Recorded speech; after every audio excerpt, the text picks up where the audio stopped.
Bom, então ontem a gente terminou a aula, no meio da demonstração, né, na verdade o objetivo aqui, né, é que a gente tinha feito o teorema do transporte de Reynolds, e voltando até um pouco antes, né, a questão maior é que a gente queria saber, ou nós temos interesse, né, em saber a energia que o fluido precisa, a energia que o fluido precisa receber para desenvolver o escoamento dessa forma aqui, por exemplo, né? Então a gente tem um reservatório de sucção e quer levar o fluido do reservatório de sucção para o reservatório de descarga. Então, a gente precisa ou usa o teorema do transporte de Reynolds como uma forma muito conveniente de levantar, né, de saber os termos de pressão que se envolvidos nesse processo. Então, aí eu fiz essa discussão aqui, né? Claro que a gente poderia usar, existem outras formas que não o teorema do transporte de Reynolds, mas elas são mais complicadas, né? A questão de usar o CFD, usar programas de computador que simulam o escoamento, mas não faz muito sentido prático, né? Uma coisa dessa magnitude aqui, por exemplo, né, querer projetar o sistema de bombeamento para uma rede de tubulação dessa usando CFD, né? O negócio fica impraticável. Eu fiz a demonstração aqui rápida, né, do teorema do transporte Reynolds. Na verdade, não fiz a demonstração dessa expressão aqui. Isso tem lá na parte de mecânica dos fluidos, dos vídeos que eu posto lá no YouTube. Quem quiser dar uma olhada, quem quiser relembrar como é que se chega aqui, isso está lá demonstrado direitinho no semestre passado. Nesse semestre eu ainda não cheguei nessa parte, mas não é difícil, não. É a partir dessa geometria aqui, né, que diz que num certo T0 o sistema e o volume de controle estão coincidentes, o volume de controle é a linha tracejada, e o sistema aqui num tempo T0 mais ΔT se moveu, né, que é a parte cinza, né, saindo pela fronteira 3, entrando um pouco pela fronteira 1, fica uma porção ali em 2, né, mas o sistema se move e o volume de controle fica fixo ali, né, são as definições, né, sistema é uma massa fixa, que a gente acompanha, e volume de controle é uma região fixa do espaço. Então, a gente usa o teorema do transporte de Reynolds justamente para fazer a conexão entre o que acontece no volume de controle, que é uma região fixa do espaço, para o que acontece no sistema, que é uma massa fixa, né? Uma porção de massa identificável e que a gente trata e analisa as leis da natureza, né? As leis físicas em cima dela, conservação da massa, conservação da energia, quantidade de movimento linear, quantidade de movimento angular, etc. Bom, a gente foi aplicando aqui, né, o teorema do transporte de Reynolds para a conservação da energia. A gente terminou analisando os termos de trabalho, né? Então, talvez o mais importante aqui é o termo de trabalho, do trabalho devido às tensões normais, ou à pressão, finalmente, né? Que é justamente o termo, né, que informa para o volume de controle que o escoamento está se desenvolvendo, né? Então, a gente tem um P1A1 do lado esquerdo, um P2A2 do lado direito, e o trabalho para o fluido cruzar as superfícies de controle é dado por essa expressão aqui, num caso particular, né? Pressão e velocidades constantes, área uniforme. Então, o escoamento se desenvolve, né, majoritariamente porque P2 é maior que P1. Tá? E aí, as tensões de cisalhamento a gente anula, fazendo uma escolha apropriada do volume de controle, e finalizamos a aula nesse slide aqui, né, justamente nessa expressão, que ainda não tem muita cara da primeira lei da termodinâmica, mas fisicamente quer dizer a mesma coisa, né? O acúmulo de energia no volume de controle, mais a taxa líquida de saída de energia do volume de controle, que é a diferença entre o que sai e o que entra, né? É igual às taxas de transferência de calor, as taxas de transferência de energia na forma de calor e trabalho. E aí, como o fluido está escoando, a gente tem que colocar justamente o termo que a gente derivou ali atrás, né, anteriormente, que é o termo devido ao trabalho necessário para o fluido cruzar as superfícies de controle, né, que é o que informa, que eu estava falando, é justamente o termo que informa para o volume de controle que o fluido está escoando, né, que existe uma pressão que faz com que o fluido... Bom, aí a gente vai trabalhar mais nesses termos aqui, né? Passar essa integral para o lado direito, né? Essa integral aqui, juntar com a integral da superfície de controle. Aqui, ó. Foi o que a gente fez, tá vendo? Porque são integrais na superfície de controle, né? Então a gente pode juntar as duas, tá? E aí, o que a gente pode fazer aqui, né? O P, né? Essa integral que representa o trabalho necessário para o fluido cruzar a superfície de controle, a gente pode multiplicar e dividir, multiplicar pela massa específica e pelo volume específico. O que é o volume específico? É 1 sobre a massa específica, né? Então, essa expressão aqui, fazendo isso, não resulta em nada, porque isso aqui dá 1, né? É multiplicar um termo pelo seu inverso, tá? Certo? Então, isso daqui dá 1, mas vamos ver o que isso ajuda para a gente, tá? A gente poderia fazer uma série de outras operações aqui que matematicamente não mudariam nada, multiplicar e dividir por 1, multiplicar e dividir por 100, multiplicar e dividir por 200, mas essa jogada aqui vai nos ajudar. Ó. Bom, então, substituindo aqui, né? O que a gente está fazendo é substituir nessa integral aqui, fazer essa operação nessa integral, né? É isso que ele está mostrando. Então, resulta nisso aqui, ó. A gente tem então essa integral, né? Exatamente da forma que tinha ali em cima. Integral de P, Vzinho, volume específico, vezes massa específica, né? Aí eu marquei em vermelho aqui os termos, na verdade, aqui eu não deveria ter marcado de vermelho a massa específica, deixa eu desmarcar. Ah, não. Assim, aqui que eu tinha que ter marcado de vermelho. Aqui, ó, deixa eu só fazer isso, senão eu sempre esqueço de fazer essas coisas. Aqui eu marco de vermelho e pronto. Porque é isso que vai ficar em evidência ali embaixo, tá? Aqui, ó. Isso que vai entrar em evidência. Aqui, ó. Então, eu marquei de vermelho os termos nessas expressões aqui, né? A gente fez esse passo aqui. Esse cara, né? O termo da taxa líquida de energia que cruza o volume de controle manteve aqui, né? A gente não fez nada com ele. Eu só botei em evidências o termo massa específica e a projeção da velocidade em dA, né? Bom, só para mostrar que eu vou colocar em evidência esses dois termos e juntar essas duas integrais aqui na superfície de controle. Tá? Então, a gente fica que mais, né? Energia mais pressão vezes o volume, é massa específica VdA. Tá? Certo? E aí, a gente substitui aqui, ó. Quais são os termos de energia? Energia interna, específica, né? Porque aqui lembra que o Ezinho é igual ao Ezão sobre massa, né? Então, essa é a propriedade intensiva e essa é a propriedade extensiva, né? Tá? Aqui independe da massa e aqui depende da massa, tá? Bom, então Ezinho, né? Intensivo é o Zinho, quilojoule por quilo, né? Por exemplo, V ao quadrado sobre 2 mais GZ. Então, simplesmente, né, os termos microscópicos e macroscópicos de energia, desprezando, por exemplo, energia eletromagnética e outros termos de energia que a gente, em análise de termodinâmica, não leva em consideração. Né? Então, para a gente, né, para todo caso, para nós, engenheiros mecânicos, esses são todos os termos de energia envolvidos num processo genérico, né, ou característico que a gente analisa. Bom, então aqui eu simplesmente substituí, né, U, V ao quadrado sobre 2 mais GZ, né, e sobrou ali o PV que já tinha do trabalho, né, do fluxo, né, do fluido ao cruzar a superfície de controle. Então, repetir todos os outros termos, né,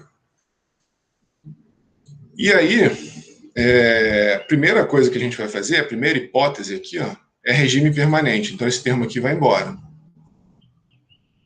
Aí já simplificamos, já começou a ficar mais ou menos com a primeira lei para um processo, né? Quando vocês analisaram lá a primeira lei para um processo, num trocador de calor, numa bomba, numa turbina, numa caldeira, né? Então, justamente essa expressão que aparece, quer dizer, já está começando a tomar forma, né? a expressão que vocês viram lá em termodinâmica.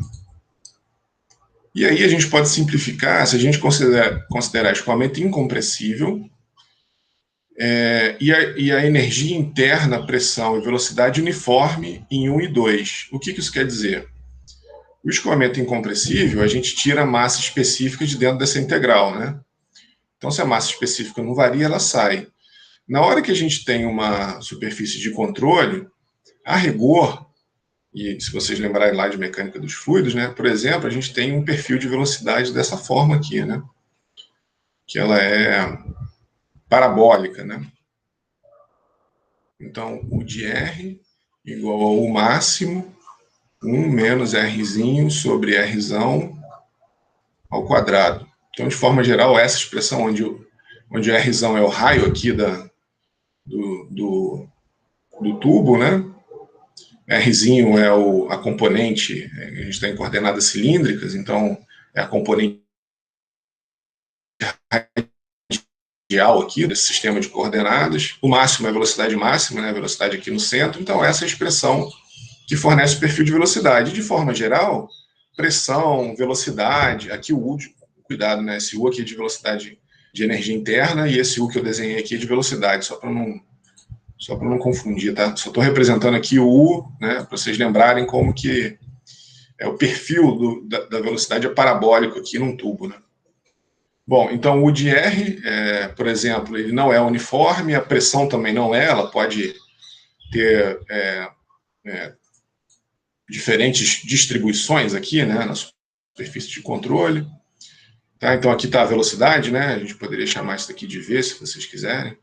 Mas a gente faz a hipótese, né? Ou a gente pode até calcular uma média aqui, né? Uma velocidade média, né? Um V médio, a partir dessa expressão. Bom, aí a gente faz essa hipótese, a gente considera, né, para simplificar essa integral, a gente considera que todo mundo é uniforme e a gente pode tirar todo mundo da integral. E aí, esse agrupamento aqui, né, esse grupo aqui, vira M ponto, né, vira vazão máxima. Certo? Que a gente faz uma escolha inteligente também, de novo, se vocês lembrarem lá de mecânica dos fluidos, né, a gente faz uma escolha inteligente aqui da superfície de controle, de forma que ela esteja com vetor velocidade. Rho V vezes dA, né? A projeção é simplesmente fazer uma multiplicação direta da velocidade com o elemento de área ali, né? E aí, integrando, isso vira Rho V vezes a área, tá? Rho velocidade vezes a área, que é o M ponto, né?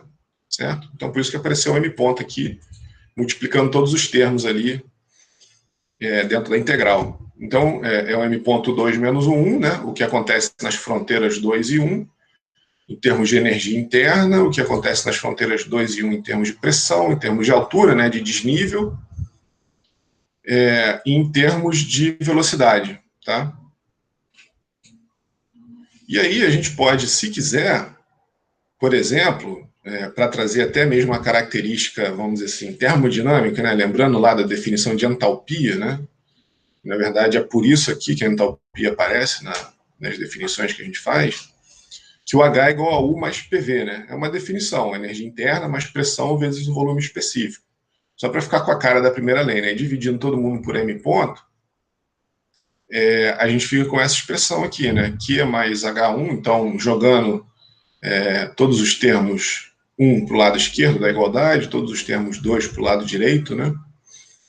Então Q mais H1 mais GZ1 mais V1 ao quadrado sobre 2, igual a H2 mais GZ2, V2 ao quadrado sobre 2, mais o trabalho de eixo ali, né? Seria o torque vezes a velocidade, o torque no eixo da bomba, vezes a velocidade ômega de rotação, né, da bomba, tá? Então é o trabalho que a bomba está fornecendo.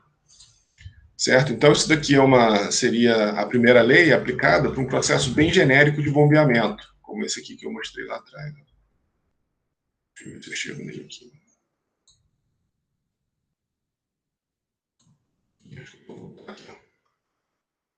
Esse aqui, tá certo? Então a gente tem uma superfície de controle aqui, né? Num tubo genérico, pode fazer uma curva, por exemplo, a área pode mudar, então a superfície de controle 1, a gente analisa tudo que acontece na superfície de controle 1, na superfície de controle 2, e tem como quantificar as perdas de calor e o trabalho adicionado aqui no eixo da bomba, tá? Fazendo... Quer dizer, aqui a gente já tinha como fazer isso, né? Na verdade, essa expressão aqui já permitia a gente fazer essa análise. Mas a gente simplificou e trouxe de uma forma mais usual, né? Mais simples, que é o que a primeira lei da termodinâmica um processo fornece. Então, a gente ficou com essa expressão aqui mais...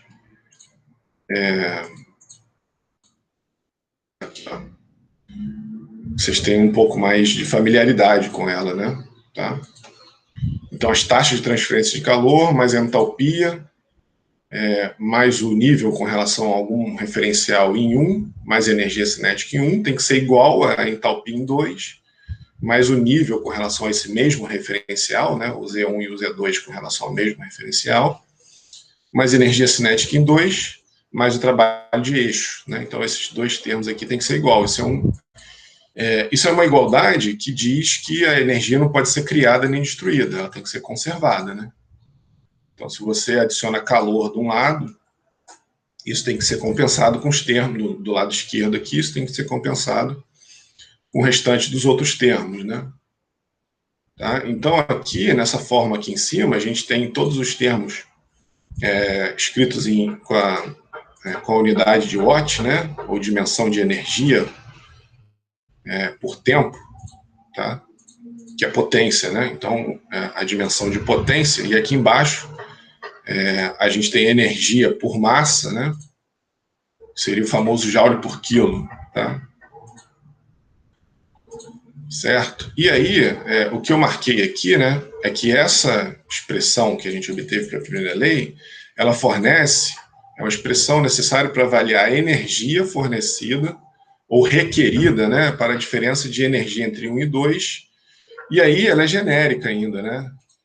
Se for uma turbina, isso daqui é a energia fornecida, né? Então, para esse caso aqui, a gente olharia para o fornecido, e se fosse a bomba, né, a gente olharia para o requerido, né, a energia que a bomba requer para vencer, né, a diferença de energia entre 1 e 2. Tá?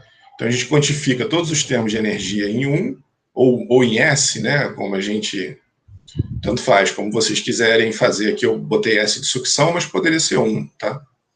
Então, todos os termos de energia em 1, todos os termos de energia em 2, e a bomba está aqui justamente para compensar esses termos e fazer, né, o fluido subir ou ir do reservatório de sucção para o reservatório de descarga na vazão de projeto. Tá? Então, muitos termos aqui dependem da vazão. A gente vai estender isso mais para frente. Então, a gente vai fazer analogia, ó, lá no começo da aula, ontem, né, na segunda parte da aula de ontem, eu fiz essa expressão aqui intuitiva, né? Que o que seria a energia que a bomba precisa? É o que ela precisa na descarga, menos o que tem disponível na sucção, mais as perdas de carga, né? Mais as conversões irreversíveis de atrito em calor que acontecem, queiramos ou não, né? Porque o atrito está lá presente, o fluido é viscoso, ele tem viscosidade, e aí existe conversão de atrito em calor, não tem como fugir disso. Então, esse termo aqui está sempre lá, vai estar sempre lá nos prejudicando, né? Nosso objetivo principal na hora de fazer dimensionamento de sistema de tubulação é minimizar essas perdas aqui, tá? E aí a gente quer fornecer um dispositivo que vença ou compense essas diferenças de energia. Tá? Então, olha só, cuidado aqui com isso, né? Porque o que eu fiz aqui, ó?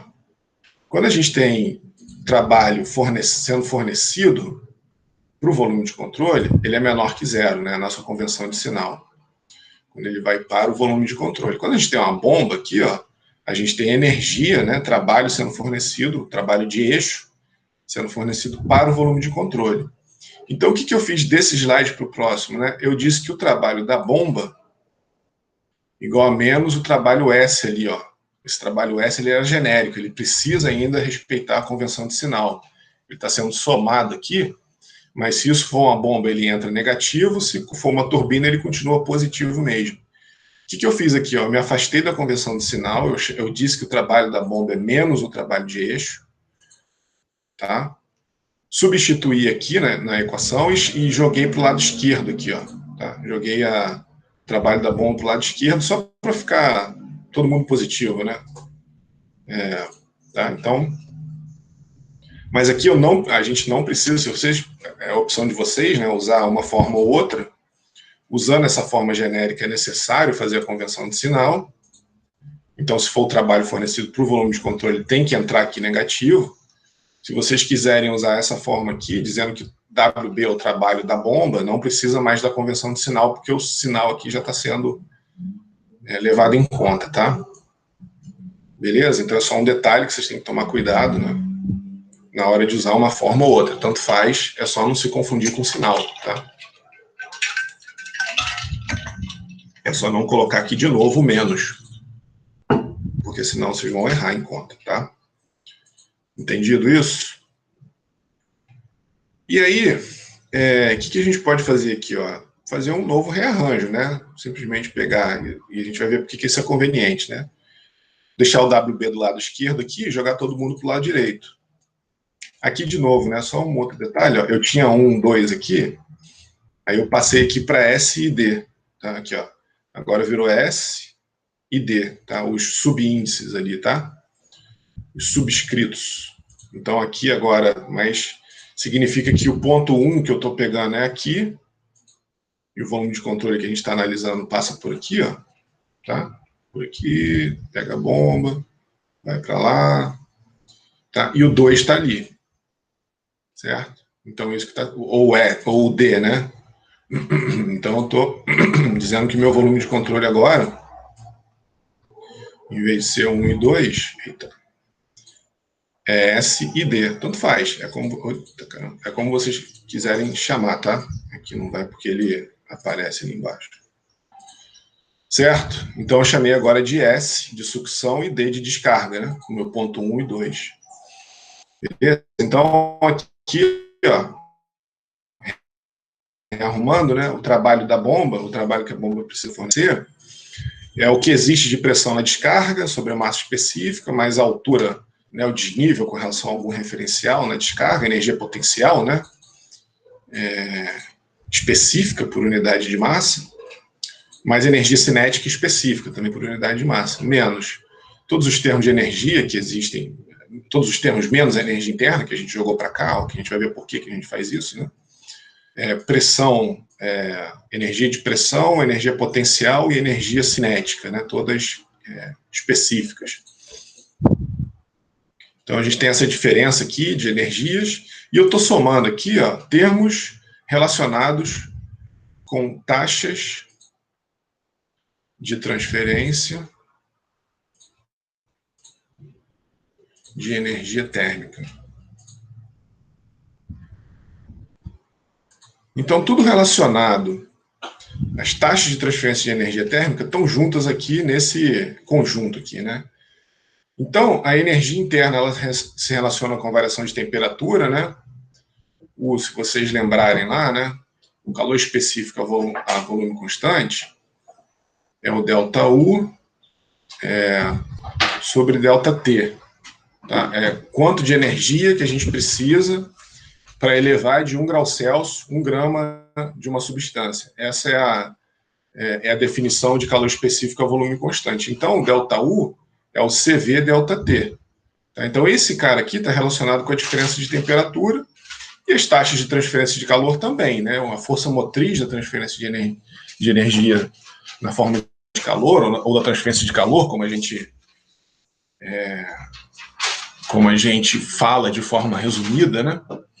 É a diferença de temperatura. Não existe transferência de calor sem diferença de temperatura. Tá, então, esses termos aqui estão relacionados a algum ΔT. E o que é esse ΔT, no caso adiabático aqui, ó, né, a gente não está incluindo nenhuma fonte de calor, nenhuma resistência elétrica, nada. De onde que esse ΔT surge, né? é simplesmente a soma, né, esse termo todo ali, né, a soma da perda de energia térmica e transferência de calor, isso por causa do atrito, né, simplesmente porque o fluido ele tem viscosidade. Na hora que ele está escoando, né, então o fluido escoa em lâminas, né, as camadas cisalham umas contra as outras e elas, por causa da viscosidade, né, então a gente tem o atrito, né, que é exatamente o mesmo atrito que você desenvolve quando você esfrega uma mão contra a outra, né? Exatamente a mesma transferência de energia térmica do atrito da sua mão, por exemplo. Então, aqui a gente também vai ter uma perda de calor por causa do atrito, que lá no livro do Fox eu mantenho esse H aqui, e até lá no livro do Fox ele faz isso, né? Por causa do que a gente está vendo agora no curso de máquinas de fluxo, porque a bomba ela fornece um certo head, e essa perda térmica ele chama de head loss, né, de perda de carga, justamente para fazer a analogia da energia do head que a bomba fornece. Tá? Então, esse termo ele é batizado de head loss. Em português a gente chama de perda de carga. Tá aqui. Porque ele é totalmente compatível, linear e comparável, né, com a energia que a bomba fornece. Se a gente tem uma certa perda de carga de 1 metro, a bomba automaticamente vai ter que compensar esse 1 metro fornecendo 1 metro a mais de energia, tá? E a gente, nessa forma aqui, né, quando a gente escreve energia por unidade de massa, aqui está todo mundo em quilojoule ou joule, né, tanto faz, por quilo, né, que é o newton metro por quilo aqui, se vocês pegarem todas essas unidades aqui, elas têm que estar nessa... tem que respeitar, as unidades têm que ter a homogeneidade dimensional, né, para poder ser somado aqui, não tem como, todo mundo aqui não tem essa unidade. Então, se você pegar qualquer termo aqui, que é o metro ao quadrado, né, finalmente, por segundo ao quadrado. Se você pegar aqui no Newton, botar quilômetro por segundo ao quadrado, aqui vai sobrar 1 metro quadrado por segundo ao quadrado, certo? Então, todo mundo tem unidade, né, a unidade no SI aqui, de Newton metro por quilo, ou metro quadrado por segundo ao quadrado, isso aqui é equivalente, né?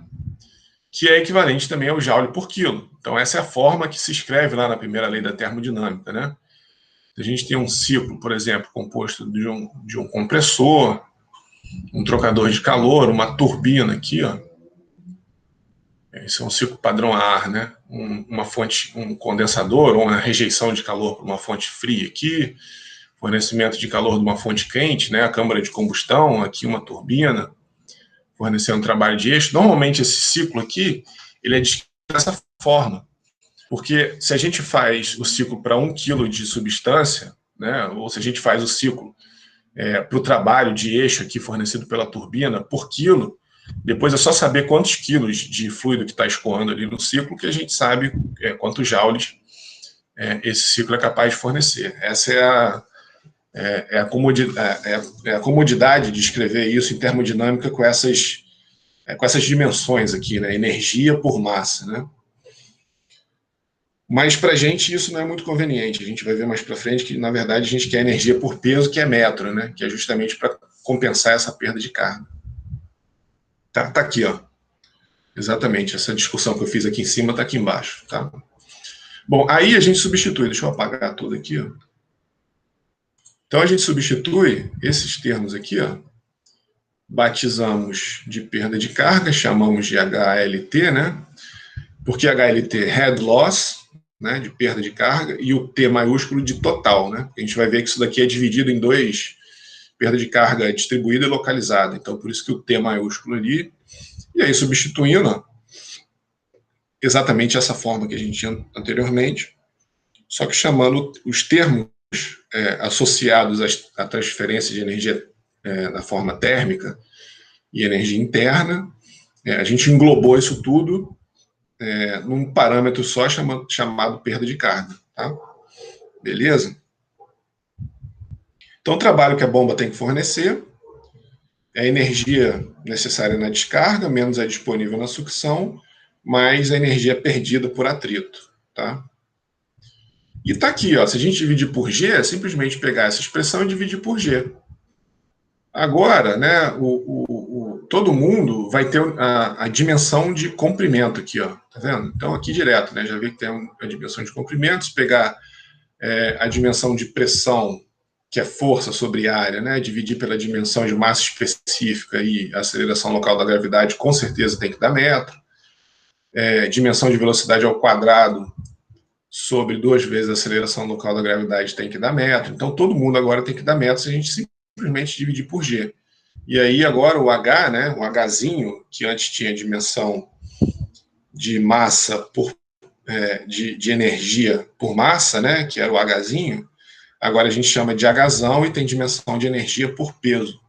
E que, consequentemente, isso fornece o metro, né? Aqui a energia, Newton-metro, aqui as unidades no SI, né? Newton-metro por Newton, que é peso, sobra só o comprimento, tá? E aí a gente também pode batizar, né? Aí para simplificar a nossa vida, a gente batiza o trabalho da bomba. Aqui, na verdade, eu esqueci de botar o B aqui, ó. Vou pedir licença para vocês, deixa eu botar isso porque é uma coisa que, se eu não faço agora,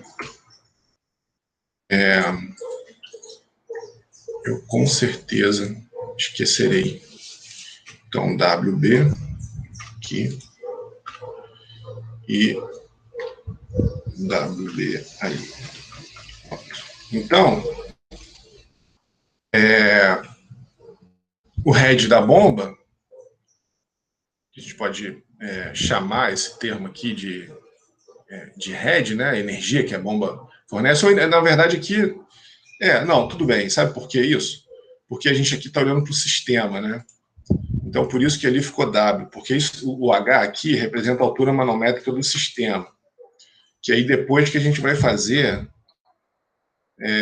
a equivalência com a energia fornecida pela bomba. Então, isso daqui está representando a altura manométrica do sistema. Então, por isso que aqui eu tirei o B aqui, ó. Mas, de qualquer forma, a parte da nomenclatura, isso daqui é a energia que o sistema demanda, e quem está ali para fornecer energia para o sistema? A bomba.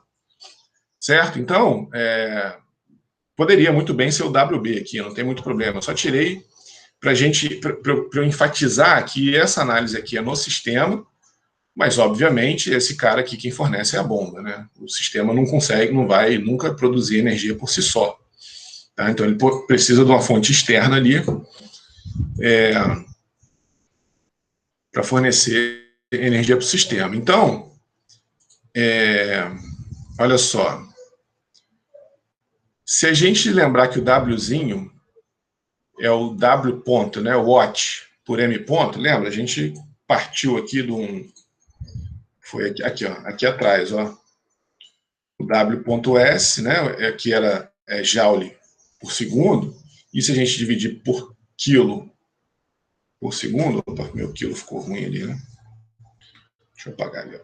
Aí eu divido por quilo por segundo, o que eu estou fazendo aqui, ó, dividindo quilo por segundo, dividindo W ponto, né, que é potência, certo? Joule por segundo, por M ponto, que foi o que eu fiz aqui, né? Nessa passagem aqui anterior, a gente fez isso. Então, segundo com segundo corta, né? Sobra joule por quilo. Então, isso que eu estou falando ali, né? O W, que é o Wzinho, né? O meu Wzinho, W minúsculo, é o trabalho específico, trabalho por massa. Tá? Então, o Wzinho é o W ponto, né? Wzão ponto, que é potência dividido por vazão máxima. Então, o W ponto e aí, se a gente jogar esse cara aqui, ó, certo? Então, o que é o W? É o G vezes o H, né? Tá? Pela minha definição aqui, ó. Aqui é uma sopa de letrinha, né? Então, nenhuma dificuldade, né? Então, W é o G vezes H. Tá? Então, se eu jogar aqui o G vezes H aqui embaixo, né? A gente fica que o W ponto é GHM ponto. Tá aqui, ó. Tá? Potência é a vazão mássica vezes a aceleração local da gravidade vezes o head que o sistema demanda, né? Então, essa é a potência que você precisa adicionar ao sistema. Mas, se vocês lembrarem lá das aulas de mecânica, das aulas da parte anterior, de curva de bomba, a gente chegou na mesma relação. certo? Então, essa é a conexão do head que o sistema demanda para o head que a bomba fornece para o fluido. Era exatamente a mesma, né? Então, a gente chegou nessa relação usando o teorema do transporte de Reynolds para o princípio da quantidade de movimento angular, que relaciona torque com quantidade de movimento angular fornecido para o fluido, e a gente chegou na mesma relação aplicando o teorema do transporte de Reynolds para a primeira lei da termodinâmica, que é a conservação da energia. Então, isso que eu estava falando, né? A natureza não quer saber como ela está sendo descrita, independente do processo que você use, o resultado tem que ser o mesmo. Se a gente chegasse aqui, né, quisesse saber qual é a potência fornecida pela bomba, usando o CFD, né, usando essa estratégia aqui, ó, desse um cálculo super complexo, usando essa... Cadê? Aqui atrás. Usando essa estratégia aqui, ó.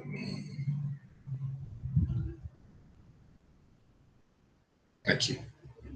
Se a gente tivesse usado essa estratégia, né, que fornece um detalhamento do escoamento, a gente ia chegar nesse valor também, né, fazendo muito mais conta, mas é claro que a gente ia ter um resultado mais preciso. Aqui, ó, a gente, se vocês lembrarem lá daquele termo de perda de carga, o HLT, né, o head loss total, ou a perda de carga total, por exemplo, entre uma seção 1 e uma seção 2 aqui, ó, você observa que esse código de cor aqui é pressão, tá certo? Aqui, ó.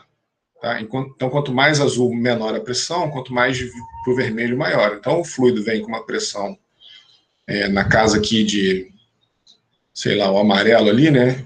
0,3 Pascal. E na saída aqui, ele está na casa aqui de 0 Pascal, né? Certo? Está entre negativo e o 0,1. Então, é uma pressão baixa aqui, ó, quase pressão atmosférica.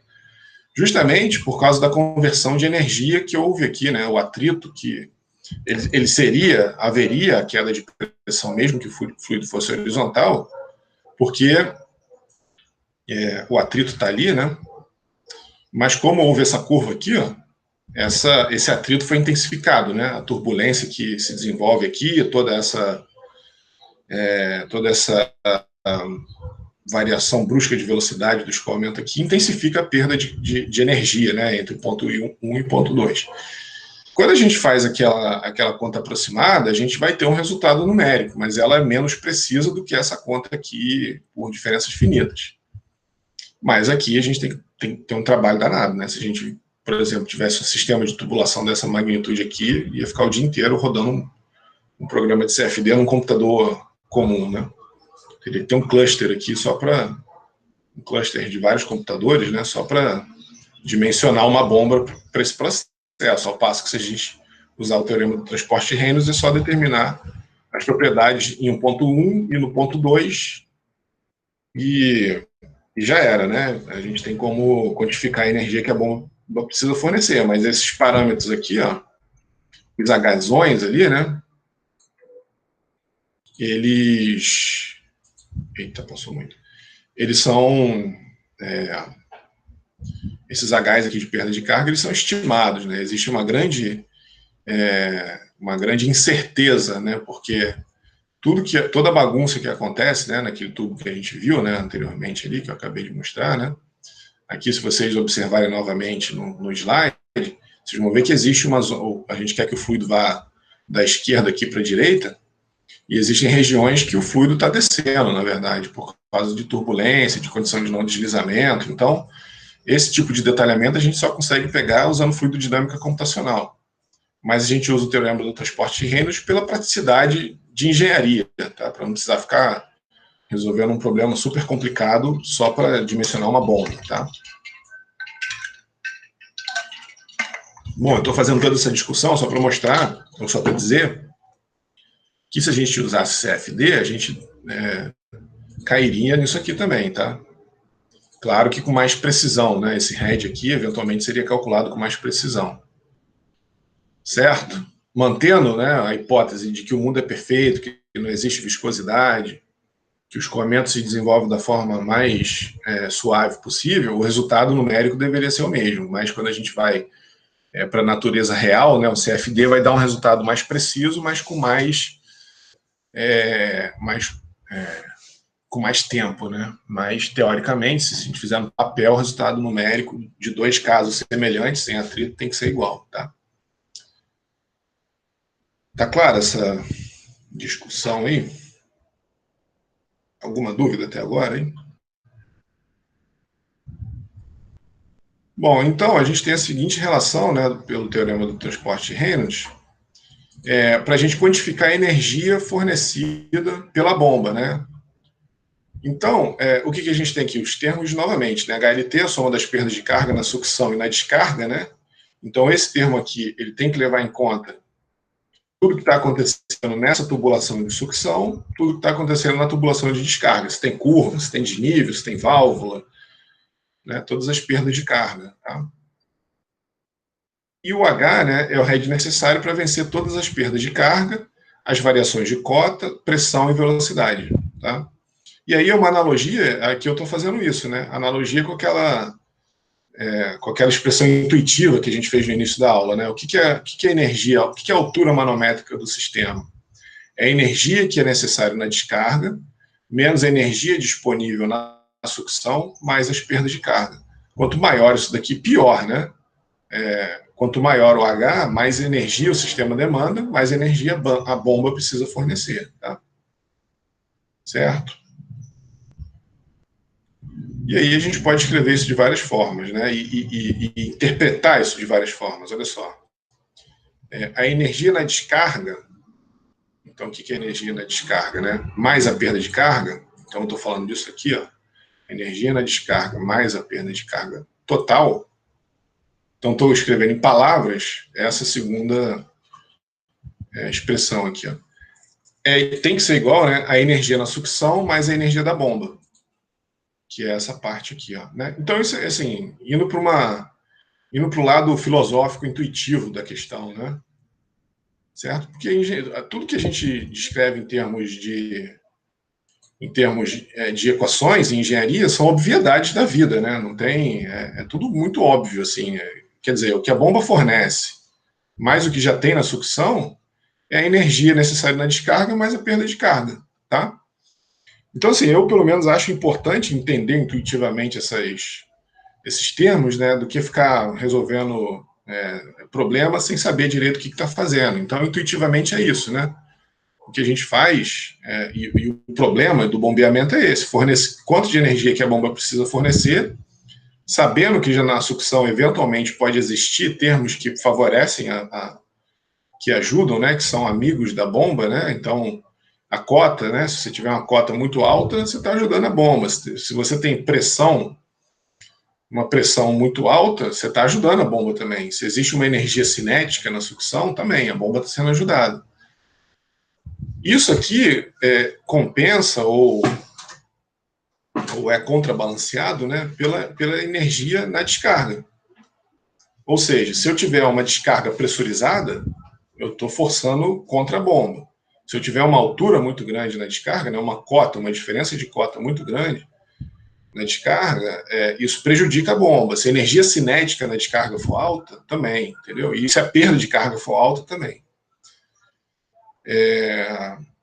Uma outra forma de ver, né? A gente tem que somar na energia da sucção um termo de energia, que é o que está mostrando aqui, né? Tem que somar na energia de sucção um termo de energia que compense, né? Que é justamente a energia da bomba, um termo de energia que compense a soma da energia necessária na descarga mais a perda de carga. Tá? Então eu tenho a soma, aí eu estou falando disso aqui, né? Que compense a soma da energia necessária na descarga mais a perda de carga. O que é essa soma? É isso aqui, ó. Ele está falando disso aqui, ó. Ele está falando aqui, ó, que tem que somar a energia da sucção. Eu estou somando aqui na energia da sucção, né? Então a sucção já existe alguns termos de energia que ajudam. Então estou somando a energia da bomba, que é justamente esse um termo que eu estou me referindo aqui, ó. Né? Um termo é a energia da bomba. Então tem que somar na energia de sucção um termo de energia que compense a soma da energia necessária na descarga mais a perda de carga, né? A energia necessária na descarga são todos os termos que o sistema na descarga está demandando, mais as perdas de carga ali nas tubulações. Tá? Então, no final das contas, né, é uma equação de energia relacionando a condição entre dois pontos S e D, né, sucção e descarga, por um tubo de um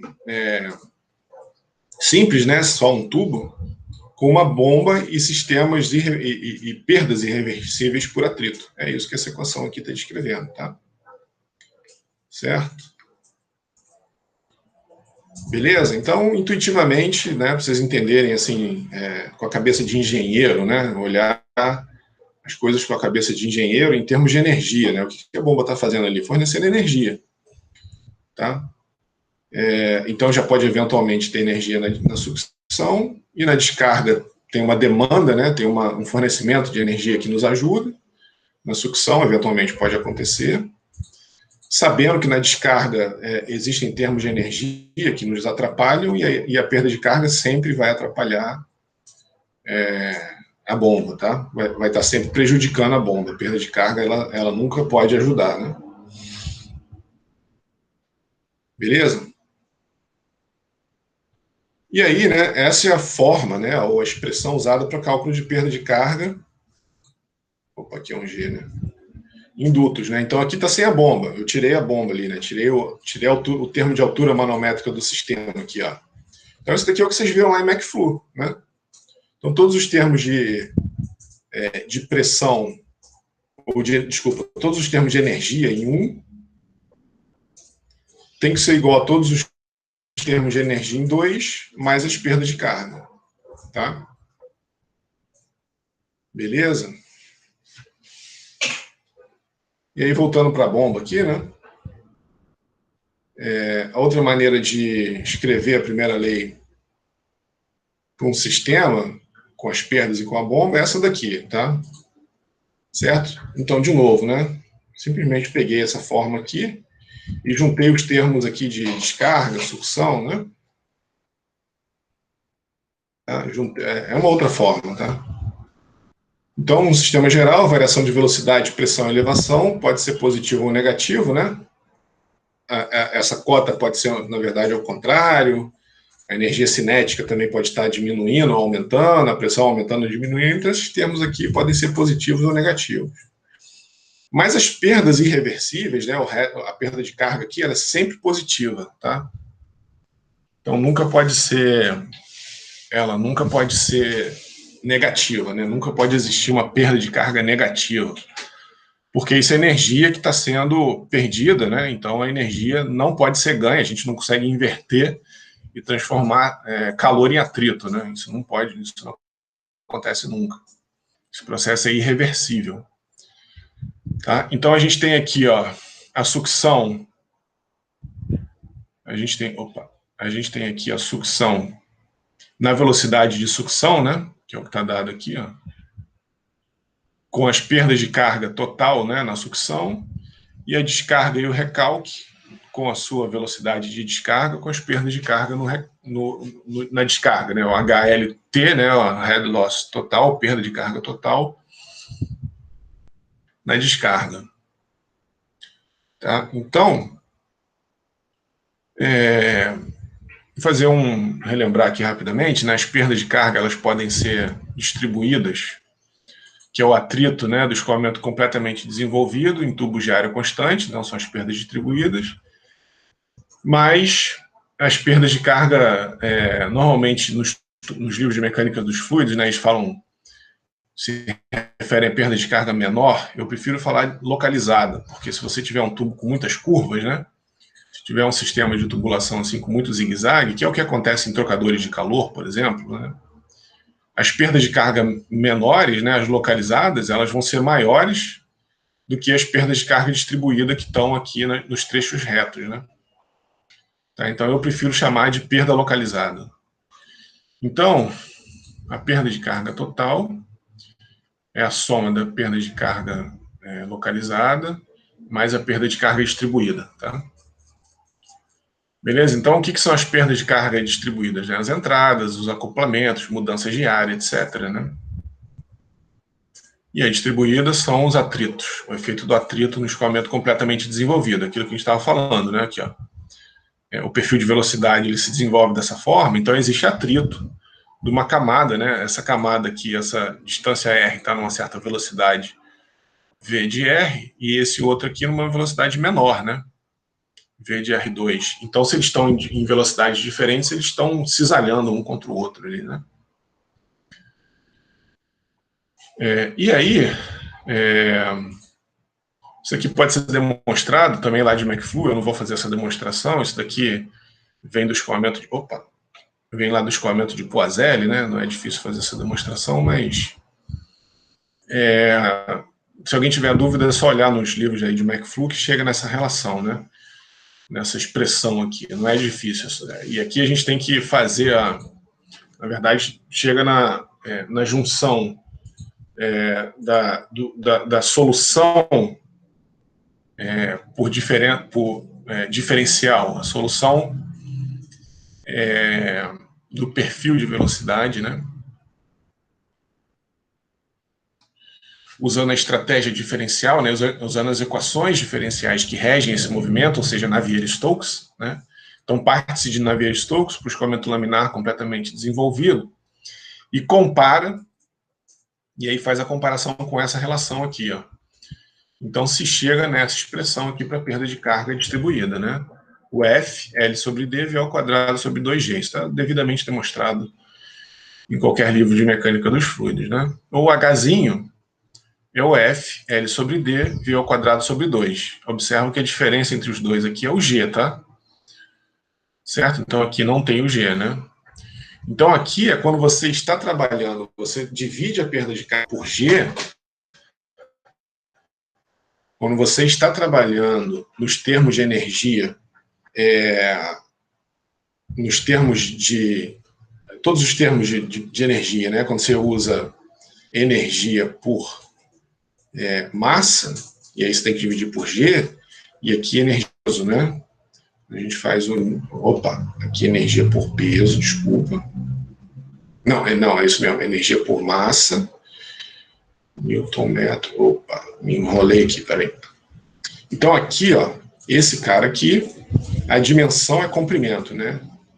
Então a unidade, por exemplo, é metro, certo? O Hzão é metro. O Hzinho, a nossa convenção, é que aqui, por exemplo, era metro quadrado por segundo ao quadrado, ou energia, né? Newton metro, por massa, por quilo, certo? Então, dimensão de força, dimensão de comprimento, dimensão de massa.